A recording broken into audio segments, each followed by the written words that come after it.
Hello everyone, welcome. In the previous video, I talked a little about my usual 10 minutes light run on the treadmill. In this video, I will talk a little about how good for our health an apple a day is. If you like it, press the like button, comment, share the video. I would like to dedicate this video to my friend and occasional tennis partner, Guilherme Geral. If my grandmother made a publication praising the daily consumption of an apple, I would consider that acceptable for three reasons. First, my grandmother was fortunate to live in a time when true apples were available, not those things that we can now easily find in most supermarkets, which, regardless of color or brightness intensity, are not much more than artificially matured sugar bombs.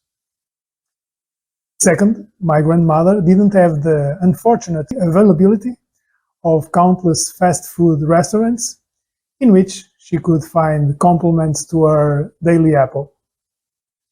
Third, my grandmother bears no special responsibility for the influence, harmful or not, that her publications may have in those who find them useful and, as a result, decide to adopt any kind of eating habits. Now, I cannot say the same if such a publication is made by an entity with direct and unquestionable responsibility regarding the well-being of, at least, its customers.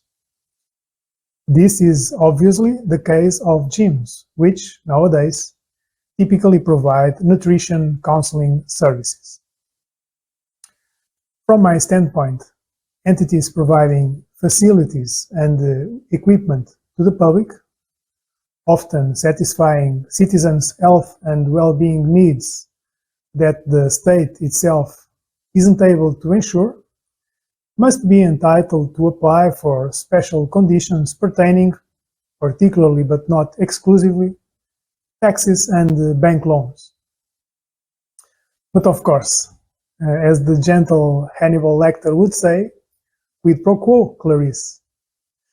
The aforementioned entities should not feel legitimized to any special conditions whatsoever if they make publications which do not reflect the necessary level of commitment to high standards of health-promoting information. Let's now chew this subject a little further. What could or should be the content of a publication targeting the promotion of apple consumption with the levels of rigor and professionalism deserved by receivers interested in safeguarding their health and well-being? 1. Apples should be eaten in season only. 2. Apples should be eaten occasionally, not regularly. 3. Choose organic apples, not those huge and shiny, artificially fast-matured fructose bombs readily available in most supermarkets. And 4.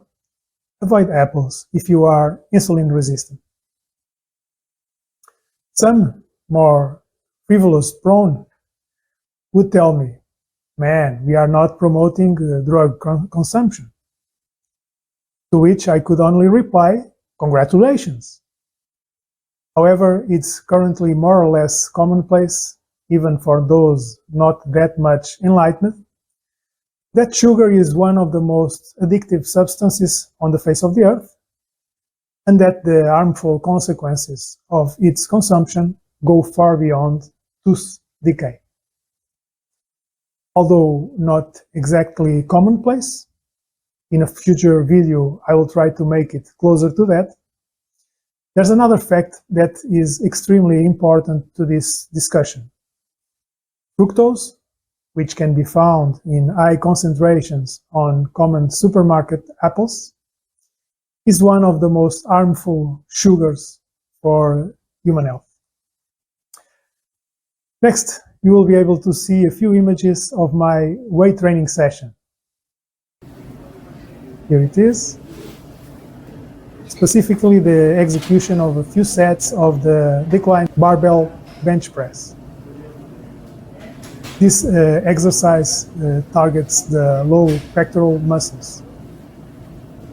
I don't choose an exercise because I want to build more muscle in any specific part of a muscle group.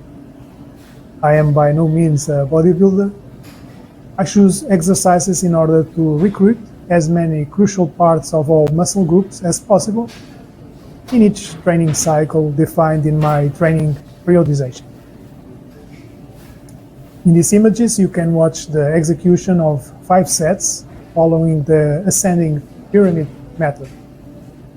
I did this exercise between 6 sets of dumbbell bench press and 5 sets of pec deck. After all that, I did 1 exercise for the triceps, 2 for the core, and the usual 10 minutes light run in the treadmill. This bench is of the ideal type. It has several options to hold the bar, and it can be adjusted in the legs also. This is very important because it allows users of different sizes to safely execute the exercise. And this is not a matter of how modern the bench is. I have used old benches that have these characteristics, and in my current gym, for instance, which is completely new, the bench available has none of these characteristics. So it's something that those responsible for the provided equipment must pay attention to.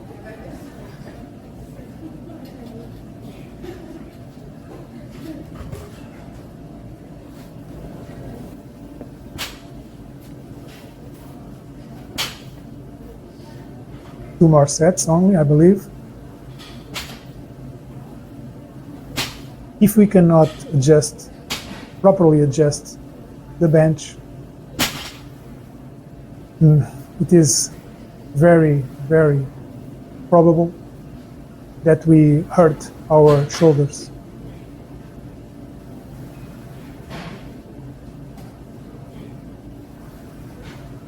Which, of course, we don't want and we don't need.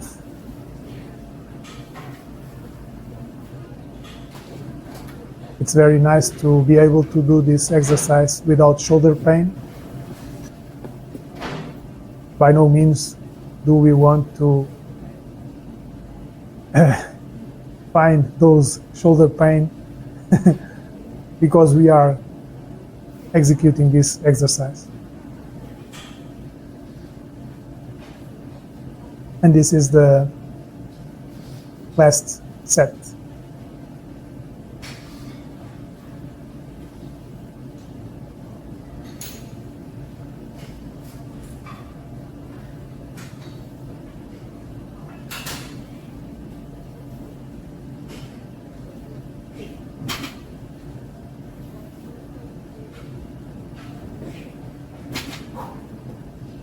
One more.